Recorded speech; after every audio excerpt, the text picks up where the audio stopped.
welcome to your show, Sunny Mornings in Encinitas. I'm your host, Melissa, and it's Monday, July 14th. You'll be interested to know. 60 years ago today, in 1965, NASA's Mariner 4 spacecraft achieved a monumental milestone by performing the first successful flyby of Mars. This historic mission provided humanity with its initial close-up images of the red planet, revealing a landscape marked by lunar-type impact craters, some touched with frost in the chill Martian evening. The data collected by Mariner 4 significantly advanced our understanding of Mars and laid the foundation for future exploration of our neighboring planet. So now you know. And now, it's time for the Surf Report. Monday in Encinitas and North County. Encinitas surf. This morning, placeholder text Encinitas. Surf best time to ride placeholder text. The first low tide Monday will be a half foot at 6:30 a.m. with a 4-foot high tide at 1. The nearshore buoy at Beacons reads 72 degrees for the water temperature.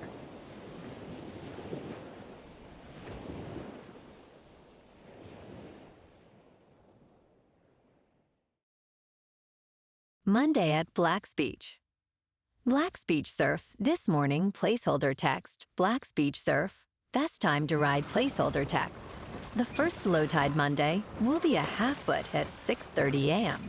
with a 4-foot high tide at 1. The nearshore buoy in Scripps in La Jolla reads 72 degrees for the water temperature. This morning, it's partly sunny and it feels like 68 degrees with 8-mile-per-hour wind. The sunset will take place at 8:01 and it will rise again tomorrow at 5:52. It looks like we're in for some partly sunny weather today, with a high around 68 and a light west breeze. Tonight, expect mostly cloudy skies with a low of 65 and very light winds. Looking ahead in the weather, expect partly sunny skies on Tuesday with a high near 67 and light southwest winds. Nights will be mostly cloudy, with lows around 64 to 65. Wednesday through Friday stays similar, with highs near 68 and partly cloudy nights. Bonjour, food enthusiasts. This podcast is brought to you by Versailles Cafe and Pastries in Encinitas. Nestled on El Camino Real South, just north of Encinitas Boulevard, this cafe is a haven for culinary delights. Indulge in their amazing Eggs Benedict or their gluten-free crepes. You can grab a panini for lunch or just breeze on through to get your morning coffee. They are open every day from 8 to 5. So stop on by and don't forget to tell them Sunny Morning sent you. In local news, in downtown San Diego, a stretch of Fifth Avenue is reopening to car traffic, raising uncertainty about the future of bollards that were temporarily removed. Installed 2 years ago to enhance pedestrian access, the bollards were taken down this year due to budget constraints. Shananthia Smith, general manager at Fat Tuesday on Fifth Avenue, expressed a desire for their return, noting they helped improve foot traffic. However, some local business owners, including Mo Maysami of Nicky & Company Fine Jewelers, believe removing the bollards has positively impacted business by increasing vehicle traffic. The Gaslab Quarter Association is exploring private funding options for their reinstatement.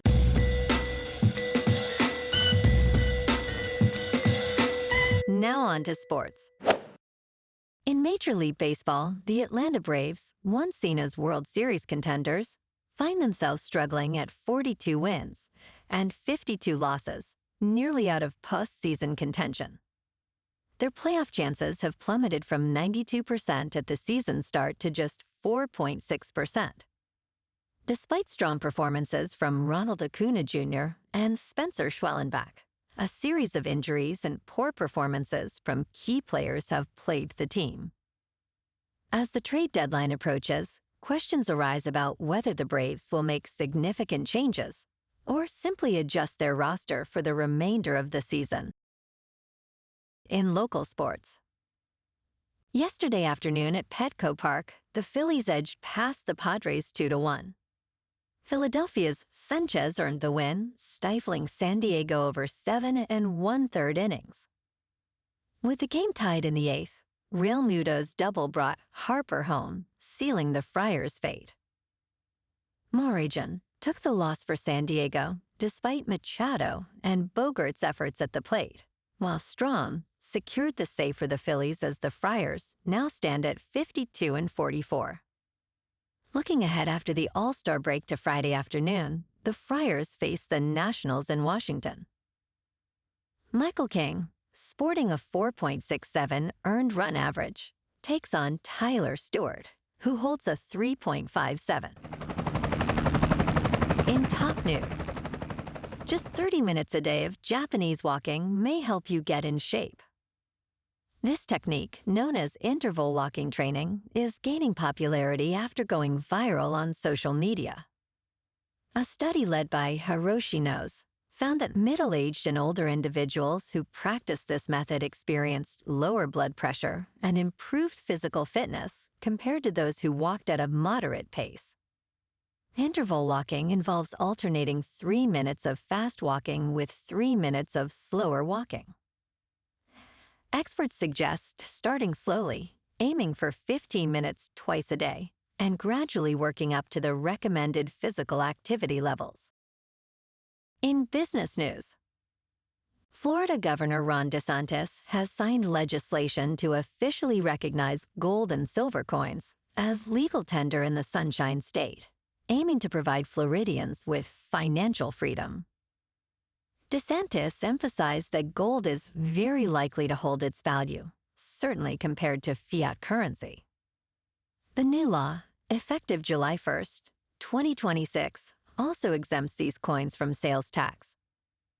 DeSantis believes this move protects residents from the declining value of the U.S. dollar amidst rising inflation and fiscal uncertainty. He highlights gold's appeal as a safe haven, especially during economic turmoil, as its price has surged over the past year. In crypto movement, Bitcoin is up 2% over the weekend to just over $119,000. Ethereum is unchanged at just under $3,000. And XRP is up 10% to $2.83. Moving on to a more local vibe. In our community spotlight on health and wellness, we are working with a national Pilates studio to bring you some free classes, so listen up. Check out Club Pilates, with several locations in the San Diego area. Pilates presents a comprehensive wellness approach, cultivating strength, reducing tension, and elevating mental well-being. Scientific research affirms its benefits. So now you can check out Club Pilates for a free class, with locations in Encinitas, Solana Beach, Oceanside, La Jolla, and more. Just be sure to tell them Sunny Morning sent you by. And now, back to the show. Let's talk tech. Jack Dorsey, the co-founder of Twitter, has launched a new messaging app called Bitchat, which operates without the need for the internet or phone numbers. Dorsey shared his interest in Bluetooth mesh networks, which allow devices to communicate directly. The app promises ephemeral, encrypted communication, making it resistant to network outages and censorship. Users will generate random Peter IDs, eliminating the need for registration. The beta version has already attracted 10,000 downloads. Dorsey, the CEO of Block, has a history of supporting decentralized technology, but Bitchat is still under review before its public release. And in entertainment news, Netflix's upcoming black comedy, Vladimir, is based on the best-selling novel by Julia May Jonas and features the talented Rachel Weisz, known for her role in The Mummy. The series, which began production this month, explores themes of morality, power, and desire, Weiss stars as an unnamed English professor caught in a web of obsession and intrigue as her husband, portrayed by John Slattery, faces scrutiny for inappropriate relationships with students. With a strong female creative team, Vladimir promises to be a provocative and engaging watch. While no release date is set, filming is expected to conclude in September. Well, alrighty folks, it's time for the quote of the day. And today, our quote comes from the American inventor and aviation pioneer, Wilbur Wright. And he said, "It is possible to fly without motors, but not without knowledge and skill." And that's a wrap for this morning. You can check out our Instagram, YouTube, and TikTok for some captivating aerial videos with local news and the surf reports. Have an amazing day, my good friends. We'll see you tomorrow with another episode of Sunny Mornings in Encinitas.